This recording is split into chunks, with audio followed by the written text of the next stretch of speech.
I've been really self-conscious about my teeth. They're not very straight, my natural ones, especially on the top, which are the sort of main ones that people see. So I kept having a look. I looked on Google and up came instasmile.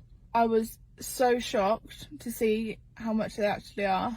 The price difference between a real veneer and these clip-in veneers is absolutely crazy. I get so many compliments, like even when I'm doing a food shop, like the cashier will say to me, like, your teeth are amazing, they're so straight. And then I explain to them what they actually are and they're really shocked. Like, they say, oh, I thought they would be real veneers.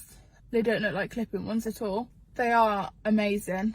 I can't imagine not having them now. Like, I won't even go to Tesco's, I won't go on the school run. If I run out the door and I've forgotten them, I'll run straight back in the door and get them. I can't go out without them.